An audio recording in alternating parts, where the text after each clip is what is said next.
Suburnya industri kuliner di tanah air ternyata dimanfaatkan oleh 4 orang anak muda berikut ini untuk menciptakan aneka jenis peralatan dapur dan juga makan atau juga kerap disebut Tupperware berbahan baku keramik. Malang melintang selama belasan tahun di dunia ini membuat mereka terus-menerus berinovasi untuk menciptakan pasar-pasar baru. Maklum, karena meskipun peminatnya tinggi, namun ternyata masih sedikit sekali orang-orang yang berdedikasi untuk membesarkan bisnis berbahan baku keramik ini di tanah air.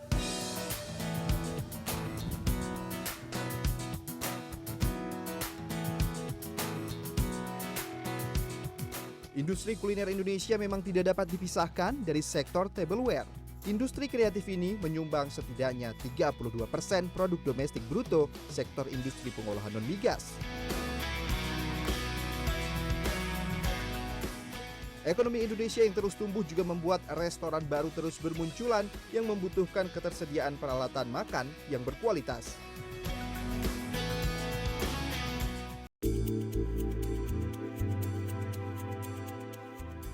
Hal ini yang menjadi salah satu penyebab suksesnya kelompok anak muda bernama Kandura meraup pendapatan ratusan juta rupiah dengan membuat peralatan makan unik dari keramik.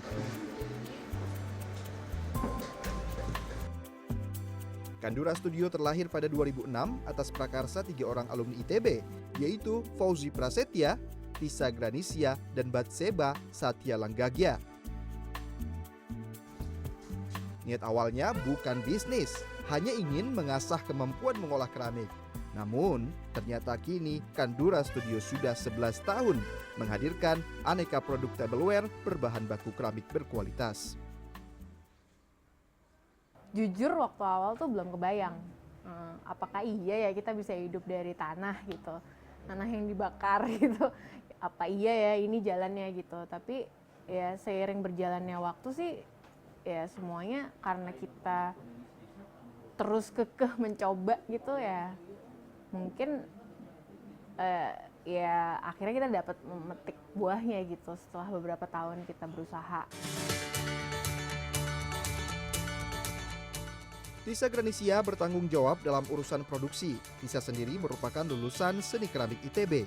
Mereka melihat potensi pasar piranti makan keramik saat ikut acara kampus mereka ITB Art Market pada 2006. Mereka mendesain mug untuk dijual di event tersebut dan ternyata laku lusinan buah. Dengan mengambil nama Kandura yang berarti perayaan, mereka mulai berbisnis keramik dengan modal hanya belasan juta rupiah. Tapi tidak berarti mereka langsung bisa menjual produknya. Ya. Pada saat itu kan kalau nggak salah mulai dari 15 juta ya startingnya. Itu sudah termasuk untuk sejumlah alat mendirikan studio atau justru hanya untuk biaya dalam membuat sejumlah produk aja? Tempat gratis. Oke. Pintar ya memanfaatkan situasi ya. Iya, karena waktu itu masih nebeng di garasinya Fauzi, pavilionnya Fauzi, terus habis buat alat-alat sih 15 juta. 15 juta buat alat aja? Nah, habis itu kita nggak bisa produksi. Karena? Habis uangnya. Proyek awal Kandura Studio memang tidak langsung berhubungan dengan keramik. Saat itu mereka dikontrak untuk mengerjakan artwork di ruang publik salah satu apartemen di Indonesia. Dan yang paling bergengsi ialah ketika Kandura Studio mendapatkan proyek restorasi bangunan Bank Indonesia di Kota Tua. Dari sanalah Kandura mengumpulkan pundi-pundi rupiah untuk memperkuat bisnis studionya. Dengan modal dari proyek besar ini, mereka mulai membuat piranti makan keramik. Dan pada 2009, mereka menitipkan produk di store bernama Katalog. Usaha semakin berkembang seiring dengan industri kuliner yang juga naik daun. Sejumlah tempat makan seperti Monolog Cafe, Co, dan Ki Putih 1 memesan produk dari mereka.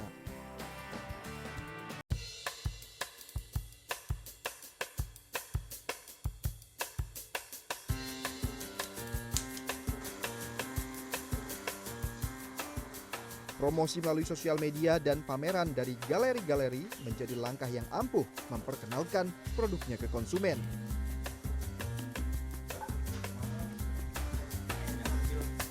Sebelumnya saya mengenal Kandura sudah cukup lama ya, dari kira-kira 5 tahun.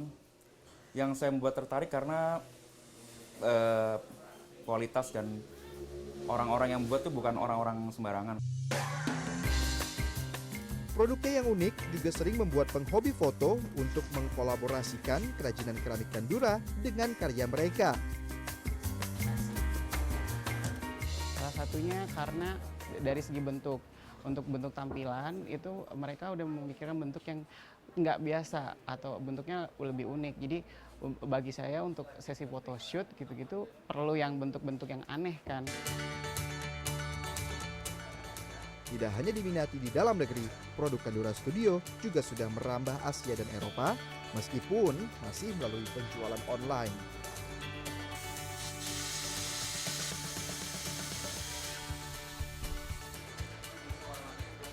Kandura berhati-hati menjaga pasar, terutama reputasi. Bahkan pernah mereka mengganti barang seluruhnya saat konsumen tidak puas. Pernah nggak juga mengalami mungkin kondisi pada saat itu sudah didesain, sudah masuk proses produksi, dan sudah jadi barangnya, akhirnya mungkin pemesan juga buy gitu aja, pergi gitu aja, nggak melanjutkan? Sering. Itu faktornya apa? Apakah produknya yang gagal atau memang ada hal lain? Kebanyakan karena kita kan di sini semua handmade ya. Walaupun kita berusaha semaksimal mungkin untuk membuat satu sama lain itu tidak terlalu jauh perbedaannya gitu. Tapi dalam prosesnya itu kita nggak pernah tahu karena tungku kita bukan tungku yang seperti di pabrik, dia hanya punya satu line. Terus apinya terkontrol dengan baik, jadi satu sama lain hasilnya rata, sama semua. Kalau lihat hasil pabrikan kan sama semua. Kalau dari handmade tuh susah untuk mengejar seperti itu.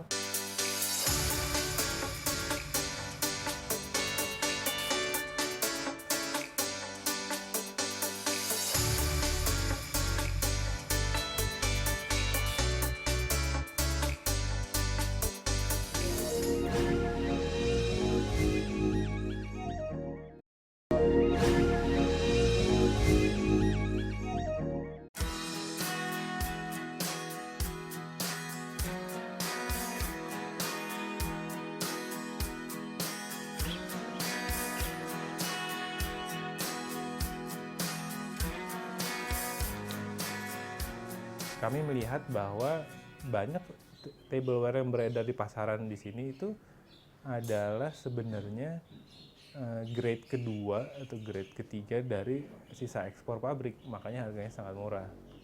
Jadi di situ kami melihat ada ketimpangan. Ini ada sebuah budaya makanan dan kegiatan makan yang sangat mulia gitu ya, ada banyak maknanya, syukuran, bikin tumpeng, dan itu tidak didukung oleh wadah yang cocok gitu.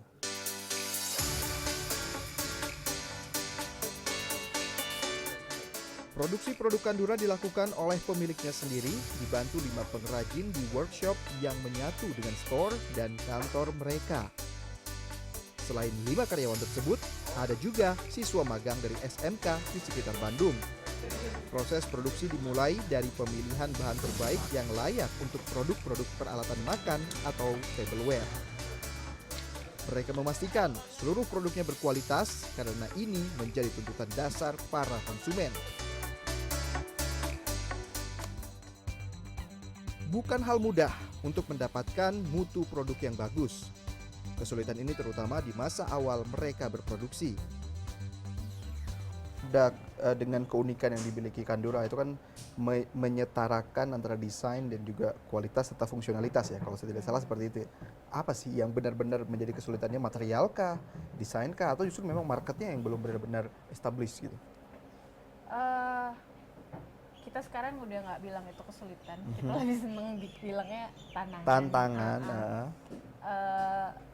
Mungkin dari segi material memang harus lebih intens sih untuk kita bisa dapat material yang bisa sama setiap kali datang, karena kan kapasitas pembelian material kita kan nggak sebanyak pabrik-pabrik besar kan. Kita hanya cukup mengkonsumsi misalnya 1000 kilo tanah untuk 1 bulan gitu. Bulan berikutnya datang 1000 kilo lagi itu udah beda lagi. Nah, itu sih yang kayak semua material memang sangat sulit untuk mendapatkan yang stabil, tapi selalu ada cara gimana untuk menyelesaikan masalah itu gitu. Jadi kita harus adjusting dari resepnya berkali-kali melalui tes kayak gitu.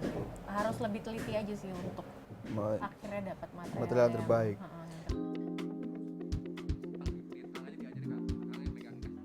Wanita berusia 37 tahun ini juga menyatakan proses produksi keramik Kandura sendiri memang tidak terjadi dalam waktu singkat. Setidaknya dibutuhkan waktu 21 hari untuk mengerjakan satu proyek hingga selesai dan sampai ke tangan customer.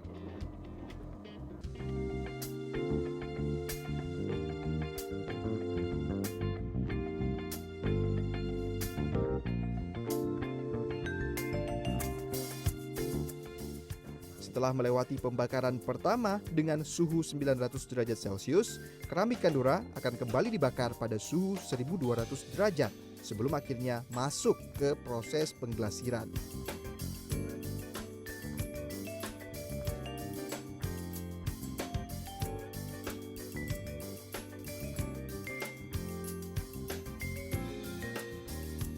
Di pengglasiran itu bahasa awamnya seperti apa ya? Proses apa sih sebenarnya? Sebenarnya proses pelapisan, karena kalau kita hanya mengandalkan si bodinya tidak dengan lapisan glasur, Glasir, itu pasti karena tadi kan stoneware tidak benar-benar kedap, Oke. jadi masih ada porositas, masih ada penyerapan. Dalam Dalam artian cairan masih bisa di bawah merembes. 2%. Gitu. Nah, proses pengglasuran itu pelapisan kaca sebenarnya, karena yang kita semprotkan atau yang kita celupkan itu raw materialnya itu terdiri dari silika, feldspar. Silika kan bahan utama membuat kaca nih. Nah, jadi kayak silika, feldspar, kaolin, itu semua yang dolomite, kapur, kalsium karbonat, banyak banget. Seperti pelajaran kimia ini. Iya memang. Itu. Kayak gitu. Jadi itu kita buat dalam satu resep, nanti kita semprotkan ke situ, nanti dibakar tinggi di 1230, akhirnya membentuk lapisan kaca. Selain kualitas pembuatan, Kandura juga berusaha unggul dalam urusan desain. Desain mereka cenderung pada warna-warna netral seperti krem, putih, coklat, hitam, dan kelabu tua.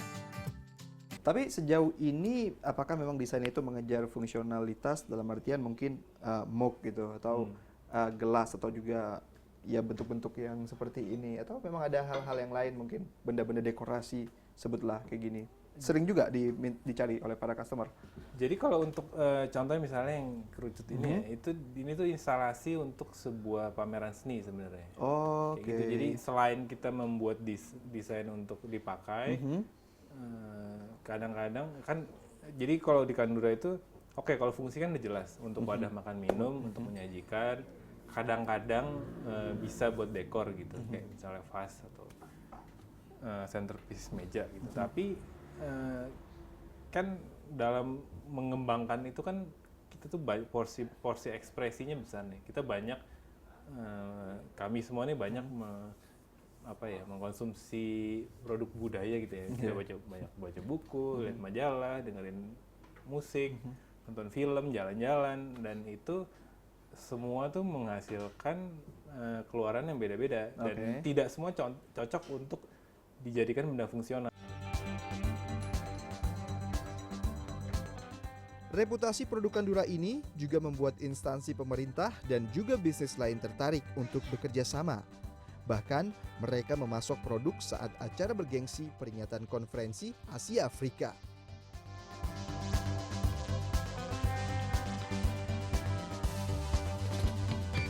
Desain seperti apa yang biasanya mereka inginkan? Oh, banyak ya. Kita mungkin kalau ngomong bisnis tuh jadi porsi yang cukup besar juga dalam bisnis kita. Jadi yang selalu banyak mencari itu kafe atau restoran, tapi biasanya skalanya kecil.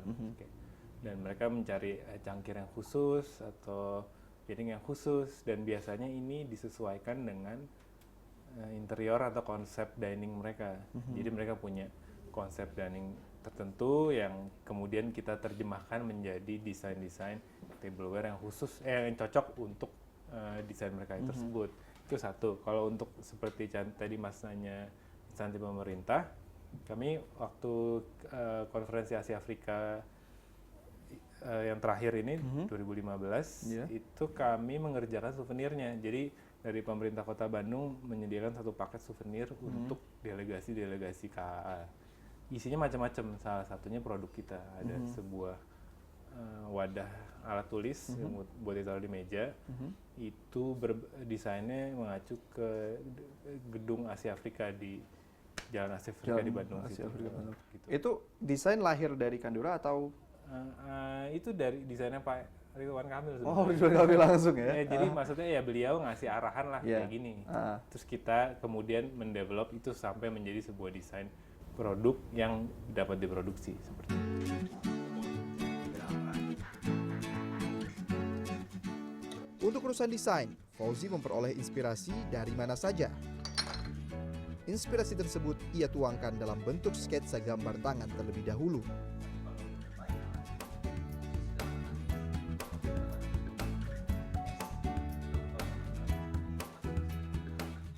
Selanjutnya, sketsa tersebut akan melewati digitalisasi. Setelah itu, barulah desain tersebut akan dibahas bersama rekan-rekannya yang lain untuk mendapatkan desain terbaik. Terus seperti apa sebenarnya positioning brand ini dan juga produknya itu menyasar ke segmentasi masyarakat mana? Dan kedepannya mungkin untuk semakin memperluas lagi, memperbesar lagi penjualannya, inovasi pemasaran dan juga desainnya itu akan mengarah ke sektor mana ya? Segmentasi masyarakat seperti apa? Yang selalu menjadi pelanggan kami itu adalah kelas middle class dan middle class up ya. Dan sekarang ini apalagi setelah kita serius menekuni retail dari 2009 kemarin itu banyak yang mungkin disebutnya new middle class ya. Jadi new emerging middle class yang mereka mungkin seusia kami atau lebih muda daripada kami yang sudah bekerja, kemudian mulai mempunyai hunian sendiri, entah itu rumah atau apartemen, dan mulai mengisi rumahnya. Itu salah satu pelanggan utama kami. Kalau dari yang langsung ke consumer ya. Kalau yang bisnis to bisnis sih biasanya juga biasanya owner restoran atau kafe yang mungkin kurang lebih juga seumur kami, atau bahkan sekarang banyak yang lebih muda ya. Desain Kandura yang simpel namun terbalut oleh pemilihan bahan terbaik ternyata membentuk pasar mereka sendiri. Kebanyakan pembeli berasal dari kelas menengah atas dengan kelompok usia 21 hingga 45 tahun. Dari tanah yang memang formulanya kita cari, lalu juga dengan glasir juga itu formulanya semua kita cari resep-resepnya, dan sampai akhirnya kita pun sadar bahwa di mana letak market kita sesungguhnya gitu. Dengan fokus pada segmen pasar saat ini, omset Kandura Studio pun sudah menyentuh angka 200 juta rupiah per bulannya.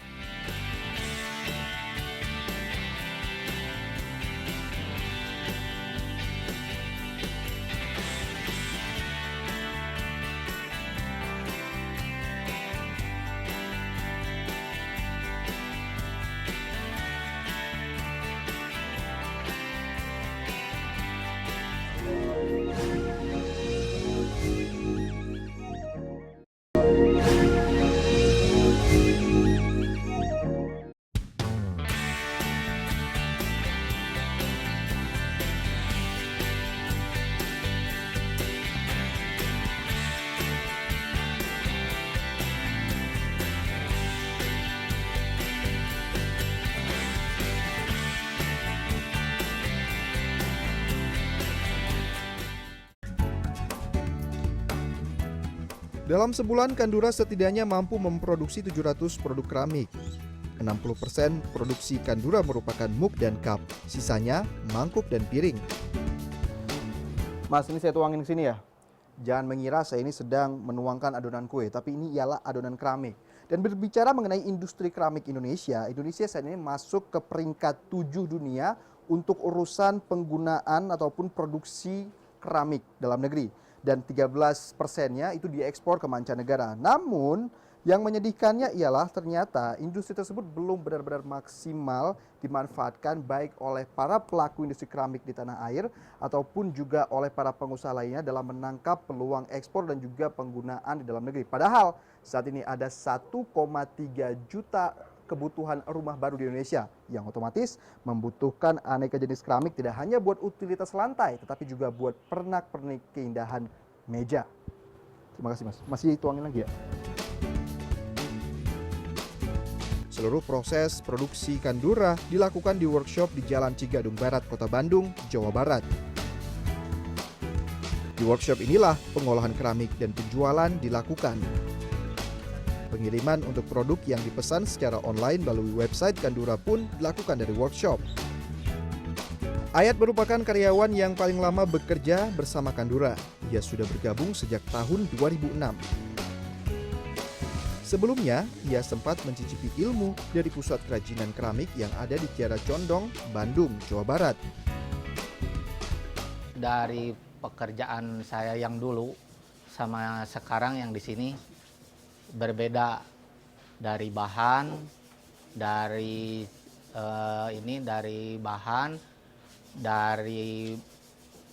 barang-barangnya juga berbeda. Kalau dari pekerjaan saya yang dulu itu kan keramiknya keramik hias. Kalau di sini keramiknya keramik pakai seperti piring, mangkok, muk. Kalau di sini. Selain Ayat yang sudah memiliki pengalaman, Kandura juga menerima tenaga kerja yang sebelumnya belum mempunyai keterampilan dalam mengolah keramik. Sistem belajar bertahap yang diterapkan ternyata membuat proses transfer ilmu berjalan cukup lancar di workshop Kandura.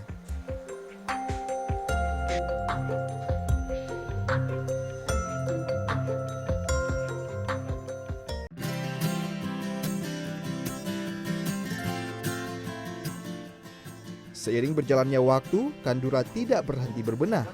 Eksperimen tetap menjadi kunci bertahannya produk Kandura.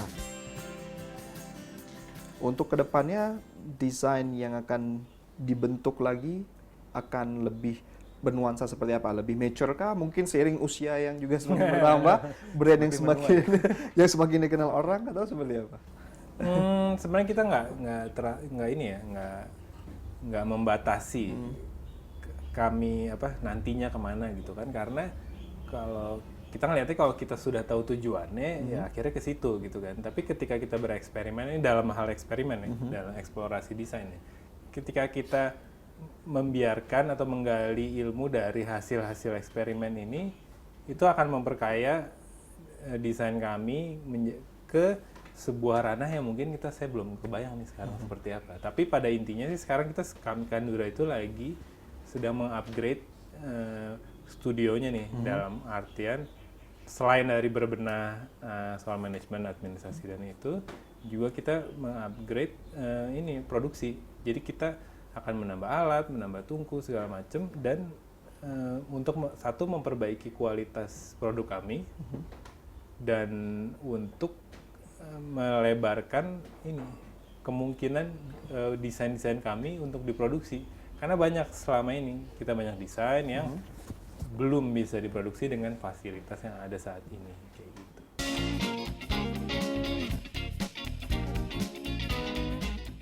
Nuri Fatima merupakan pendiri terakhir yang bergabung bersama Kandura. Wanita dengan latar belakang pendidikan desain tekstil ini bergabung pada bagian keuangan. Pas awal itu kondisi keuangannya pas-pasan.